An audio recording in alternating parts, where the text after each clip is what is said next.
Hi everyone, welcome back to my channel Cochin diary. ഈ Cochin diary എന്ന channel ആദ്യമായിട്ടാണ് visit ചെയ്യുന്നതെങ്കിൽ തീർച്ചയായിട്ടും നിങ്ങളൊന്ന് സബ്സ്ക്രൈബ് ചെയ്യണം. അതുകൂടാതെ അതിൻ്റെ സൈഡിലൊരു കുഞ്ഞ് ബെല്ലൈക്കണും കൂടെ ഉണ്ട്. അതൊന്ന് ക്ലിക്ക് ചെയ്ത് കഴിഞ്ഞാൽ ഞാനിടുന്ന വീഡിയോകൾ റെഗുലറായിട്ട് നിങ്ങൾക്ക് ലഭിക്കുന്നതാണ്. അപ്പോൾ ചാനൽ സബ്സ്ക്രൈബ് ചെയ്യുന്നത് തന്നെ കരുതുന്നു. ഓക്കെ, ഒരു ഫിഷ് കറി വയ്ക്കാനുള്ള പുറപ്പാടിലാണ് ഇപ്പം വൈകുന്നേരം. ഫിഷ് കറിയും ചോറും. അപ്പോൾ ഇത് കുറച്ച് വരാലാണ്, ഏകദേശം ഒരു 1/2 കിലോയിൽ കൂടുതൽ വരാലെടുത്തിട്ടുണ്ട് ഞാൻ. ഇപ്പോൾ സാധാരണ ഇവിടെ വരാൽ കിട്ടുമ്പോൾ നമുക്കിങ്ങനെ കട്ട് ചെയ്ത് അവർ തൊലി കളയാതെയാണ് തരുന്നത്. അപ്പോൾ നമ്മൾ സാധാരണ തൊലി കളഞ്ഞിട്ടാണ് ഉപയോഗിക്കുന്നത്. അപ്പോൾ ഇത് കൊണ്ടുവന്ന് പിന്നെ ആ പീസിൽ നിന്ന് തൊലി ഇതുപോലെ മാറ്റിയെടുത്തിട്ടാണ് ഞാൻ ഉപയോഗിക്കാറുള്ളത്. അപ്പം ഇന്ന് വരാലും മാങ്ങയും ഒരു കറി വയ്ക്കാമെന്നാണ് വിചാരിച്ചത്. എൻ്റെ അമ്മയൊക്കെ സാധാരണ ചെയ്യുന്നത് വരാലിങ്ങനെ ഒന്നോടെ കിട്ടുമ്പോൾ, നമുക്കവിടെ ഒന്നോടെയാണല്ലോ കിട്ടുന്നത് നാട്ടിലൊക്കെ ആകുമ്പോൾ. അപ്പോൾ ഒന്നോടെ കിട്ടുമ്പോൾ ഈ ചാരം, അടുപ്പിലെ ചാരം വെച്ചിട്ടാണ് അമ്മയൊക്കെ അതിൻ്റെ തൊലി ഇങ്ങനെ ഫുൾ ഇങ്ങനെ പൊളിച്ച് കളഞ്ഞിട്ടാണ് പിന്നെ അത് കട്ട് ചെയ്തൊക്കെ എടുക്കുന്നത്. ഇതിപ്പം ഇവിടെ നമുക്ക് മാർക്കറ്റിൽ നിന്ന് പറയുമ്പോൾ അവരോട് തൊലി പൊളിക്കണം എന്ന് ഞാൻ പറയാൻ മറന്നുപോയി. അവർ ചെതുമ്പൽ മുഴുവൻ കളഞ്ഞ് ക്ലീൻ ചെയ്താണ് തന്നത്. ഇനിയിപ്പോൾ നമ്മളായിട്ട് തന്നെ നമ്മൾ ഇതുപോലെ കഷ്ടപ്പെട്ട് തൊലി പൊളിച്ചൊക്കെ എടുത്ത് വേണം വയ്ക്കാനായിട്ട്. കാരണം തൊലി പൊളിക്കാതെ വയ്ക്കാനായിട്ട് നമുക്കൊരു എന്തോ ഒരു അങ്ങനെ കൂട്ടിക്കൂട്ടിയേ തൊലി പൊളിക്കാതെ വയ്ക്കാൻ എന്തോ ഒരു മടി. അപ്പോൾ ഞാൻ എന്തായാലും എല്ലാം ക്ലീൻ ചെയ്ത് എടുത്തിട്ടുണ്ട്. ഞാൻ പറഞ്ഞില്ലേ നേരത്തെ ഒരു 1/2 കിലോയിൽ കൂടുതൽ വരുന്നുണ്ട് ഇത്. അപ്പോൾ ഇത് ബാക്കിയുള്ള ഇതിലേക്ക് മാങ്ങയിട്ട് വയ്ക്കാനുള്ള ഇൻഗ്രീഡിയൻസ് എന്തൊക്കെയാണെന്നുള്ളത് നമുക്ക് നോക്കാം. അപ്പോൾ ഇതിന് വേണ്ട തേങ്ങ ഞാനിവിടെ എടുത്തിട്ടുണ്ട്. ഇത് അരമുറി തേങ്ങയുടെ ഒരു 1/4 ഭാഗമാണ് ഞാൻ എടുത്തിരിക്കുന്നത്. ഇത് തേങ്ങ നല്ലോണം വെണ്ണ പോലെ നമ്മൾക്ക് അരച്ചെടുക്കണം. അരപ്പ് നല്ല വെണ്ണ പോലെ ആയിരിക്കണം ഈ വരാലും മാങ്ങയും വയ്ക്കുമ്പോൾ. അപ്പോൾ അതിന് വേണ്ടി തേങ്ങ എടുത്ത് മാറ്റി വയ്ക്കാം. പിന്നെ അതിന് വേണ്ട ബാക്കിയുള്ള ഇൻഗ്രീഡിയൻസ് എന്തൊക്കെയാണെന്ന് കാണിച്ചു തരാം. നേരത്തെ പറഞ്ഞല്ലോ മാങ്ങയിട്ടാണ് വയ്ക്കുന്നതെന്ന്. അപ്പം ഇത് ഇപ്പോൾ എൻ്റെ കയ്യിൽ കിട്ടിയ മാങ്ങ കുറച്ചൊരു ചെനച്ച മാങ്ങ ആയതുകൊണ്ട് ഞാൻ ആ ഫുൾ മാങ്ങ ഒറ്റ മാങ്ങ തന്നെ എടുത്തിട്ടുണ്ട്. അപ്പോൾ നിങ്ങൾ പുളി അനുസരിച്ചിട്ട് മാങ്ങ എടുത്താൽ മതി. നല്ല പുളിയുള്ളതാണെങ്കിൽ ഫുൾ എടുക്കണമെന്നില്ല, കാരണം 1/2 കിലോയുടെ കണക്കാണ് ഞാൻ പറയുന്നത്, അത് അനുസരിച്ചിട്ട്. പിന്നെ അത് കൂടാതെ ഉള്ളി, പിന്നെ കുറച്ച് പച്ചമുളക്, പിന്നെ ഞാൻ വളരെ കുറച്ച് ഇഞ്ചിയും കൂടി ഇടാറുണ്ട്. ഇഞ്ചി ഇടണമെന്ന് നിർബന്ധമില്ല, അത് ഓപ്ഷനിലാണ്. എൻ്റെ അമ്മയൊന്നും ഇടാറില്ല. അമ്മ ഇപ്പോൾ ഇത് കാണുവാണെങ്കിൽ ചോദിക്കുക എന്തിനാണ് ഇഞ്ചി ഇടണേ, ഇതിന് അമ്മയ്ക്ക് മാങ്ങ ഇട്ട് കഴിഞ്ഞാൽ പിന്നെ ഇഞ്ചി ഇടരുതെന്നാണ് അമ്മ പറയുന്നത്. അപ്പോൾ ഇഞ്ചി ഓപ്ഷണലാണ്, വേണമെങ്കിൽ ഇട്ടാൽ മതി. പിന്നെ ഇതിനകത്ത് ചേർക്കുന്നത് നമ്മൾ മുളക് പൊടിയാണ്. മുളക് പൊടി, മഞ്ഞൾപ്പൊടി, ഉപ്പ് റെഡിയാക്കി വെച്ചിട്ടുണ്ട്. അപ്പോൾ മുളക് പൊടി ഞാനിപ്പോൾ ഏകദേശം ഒരു 2 ടേബിൾ സ്പൂണോളം എടുത്തിട്ടുണ്ട്. 2-2.5 ടേബിൾ സ്പൂൺ ഉണ്ടെന്ന് തോന്നുന്നു, അത്ര എടുത്ത് വെച്ചിട്ടുണ്ട്.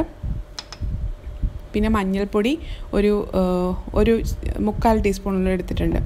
പിന്നെ വെളിച്ചെണ്ണ, പിന്നെ കറിവേപ്പില. അപ്പോൾ ഈ എടുത്തു വെച്ചിരിക്കുന്ന തേങ്ങയിലേക്ക് നമുക്ക് പൊടികളെല്ലാം ഇട്ട് കൊടുക്കാം. മഞ്ഞൾപ്പൊടി, മുളക് പൊടി, പിന്നെ ഉള്ളി, ഇത് 3ഉം കൂടെ ചേർത്താണ് നമ്മൾ അരപ്പ് അരച്ചെടുക്കാൻ പോകുന്നത്. ഞാൻ പറഞ്ഞല്ലോ നന്നായിട്ട് വെണ്ണ പോലെ വേണം അരച്ചെടുക്കാൻ, ആവശ്യത്തിന് വെള്ളം ചേർത്ത്. ഈ വരാൽ നമുക്ക് പല ടൈപ്പിലുള്ള വരാൽ അവൈലബിൾ ആണ് മാർക്കറ്റിൽ. അതായത് കടവരാലുണ്ട്, വാഗവരാലുണ്ട്, പിന്നെ ഇതുപോലെ പുഴവരാലുണ്ട്. അപ്പോൾ ഇന്നിവിടെ ഞാൻ കറി വയ്ക്കുന്നത് പുഴവരാലാണ്. പുഴവരാലിനാണ് ഏറ്റവും കൂടുതൽ ടേസ്റ്റും.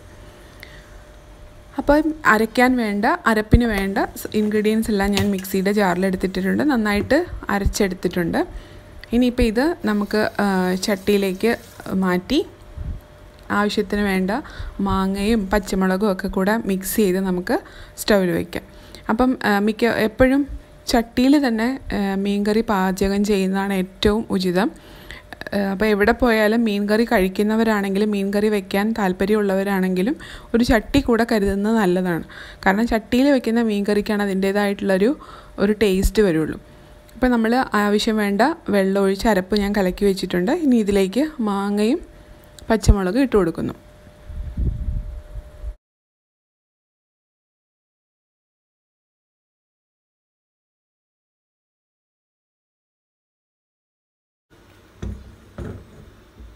ഈ മാങ്ങയും പച്ചമുളകും ഇട്ടപ്പോൾ ഞാൻ അതിൻ്റെ കൂടെ ഇഞ്ചിയും അരിഞ്ഞു വെച്ചിരിക്കുന്ന ഉള്ളിയും ആഡ് ചെയ്യാൻ മറന്നുപോയി. അപ്പം നിങ്ങളത് ആദ്യം തന്നെ ആഡ് ചെയ്തിട്ട് വേണം സ്റ്റൗവിൽ വയ്ക്കാനായിട്ട്. അപ്പം ഇഞ്ചിയും ഉള്ളി മാങ്ങ, പച്ചമുളക്, അരപ്പ് ഇത്രയാണിപ്പം വച്ചിരിക്കുന്നത്. കറിവേപ്പില. മീൻ ഇതിനകത്ത് ഇപ്പം ഇട്ടിട്ടില്ല. ഇത് ഒന്ന് തിളച്ച് കഴിയുമ്പോഴാണ് നമ്മളിതിലേക്ക് മീൻ ഇടുന്നത്. കാരണം വരാലിനധികം വേഗണ്ട ആവശ്യമില്ല. അധികം വെന്ത് കഴിഞ്ഞാൽ അതൊരു റബ്ബർ പോലെയായി പോവും. അപ്പോൾ അതുകൊണ്ട് വരാൽ ഒരുപാട് അങ്ങ് വേവിക്കേണ്ട. അരപ്പ് നന്നായിട്ട് തിളച്ചിട്ട് മീൻ കഷ്ണങ്ങൾ നമുക്ക് പെറുക്കിയിട്ടാൽ മതി. അപ്പോൾ ഇത് കുറച്ചും കൂടെ വെള്ളം ഞാൻ ആഡ് ചെയ്ത് കൊടുത്തിട്ടുണ്ട്. കാരണം അരപ്പൊന്ന് തിളയ്ക്കണം. പിന്നെ അതുകൂടാതെ മീൻ ഇട്ട് കഴിയുമ്പോൾ ആ മീനും അതിനകത്ത് കിടന്നൊന്ന് തിളയ്ക്കണ്ടേ. അപ്പോൾ അതിനാവശ്യമുള്ള വെള്ളം ഒഴിച്ചിട്ട് വേണം നമുക്ക് അരപ്പ് തിളപ്പിച്ചെടുക്കാനായിട്ട്. അപ്പോൾ അങ്ങനെ അരപ്പ് നമുക്കൊന്ന് മൂടി വെച്ച് വേണം തിളപ്പിച്ചെടുക്കാനായിട്ട്. അപ്പോൾ ഇപ്പോൾ ഏകദേശം ഒരു 5 മിനിറ്റ് കഴിഞ്ഞപ്പോഴത്തേക്ക് അരപ്പ് നന്നായിട്ട് തിളച്ച് വരുന്നുണ്ട്. നമുക്കിതിലേക്ക് മീൻ കഷ്ണങ്ങൾ പെറുക്കി ഇടാം.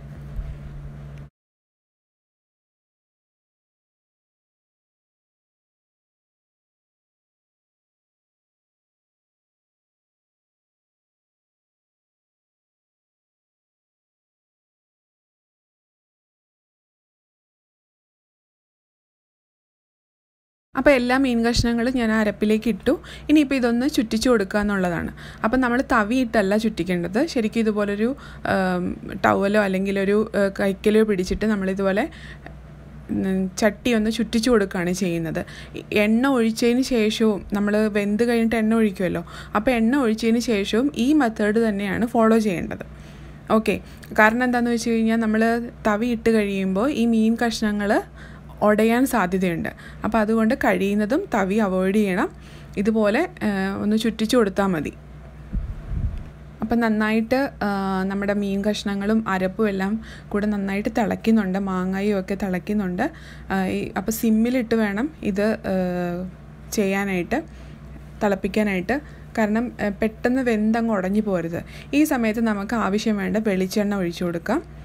പിന്നെ കറിവേപ്പില ഇട്ട് കൊടുക്കാം. അപ്പം സാധാരണ ചിലർ ഈ സമയം, അതായത് വെന്ത് വാങ്ങാറാകുമ്പോഴാണ് വെളിച്ചെണ്ണ ഒഴിച്ച് അടച്ചു വെച്ചെടുക്കുന്നത്. ഞാൻ കുറച്ച് മുമ്പേ വെളിച്ചെണ്ണ ഒഴിച്ചിട്ട് കറിവേപ്പില പിന്നെ ഒന്നും കൂടെ ഒന്ന് തിളപ്പിക്കും. അപ്പം എന്ന് വെച്ച് കഴിഞ്ഞാൽ അതിൻ്റെ ഒരു മണവും ആ കറിവേപ്പിലയുടെ ഒരു മണവും വെളിച്ചെണ്ണയുടെ ഒരു മണവും ഒക്കെ കൂടെ നല്ലൊരു ഇതായിരിക്കും വരുന്നത്.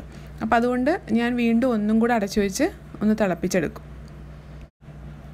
ഈ സമയത്ത് നമ്മളൊന്ന് ഉപ്പ് നോക്കുന്നത് നല്ലതാണ്. കാരണം നമ്മുടെ മീൻ കഷ്ണങ്ങളൊക്കെ നന്നായിട്ട് വെന്ത് ഒതുങ്ങിയിട്ടുണ്ടാവും. അതുപോലെ ചാറും ഒന്ന് കുറുകിയിട്ടുണ്ടാവും. അപ്പോൾ ഉപ്പൊക്കെ നോക്കി കറക്റ്റ് പാകത്തിന് ഉപ്പ് ഇട്ട് കൊടുക്കേണ്ടത് ഈ ഒരു സമയത്താണ്. അപ്പോൾ അതൊക്കെ ചെയ്ത് കഴിഞ്ഞതിന് ശേഷം വേണം ഇത് മൂടി വെച്ച് ഒന്നും കൂടെ ഒരു 2-3 മിനിറ്റ് ഒന്ന് തിളപ്പിച്ചെടുക്കാനായിട്ട്. അപ്പോൾ അതിൻ്റെ കറക്റ്റ് ആ ഒരു ടേസ്റ്റ് നമുക്ക് കിട്ടും.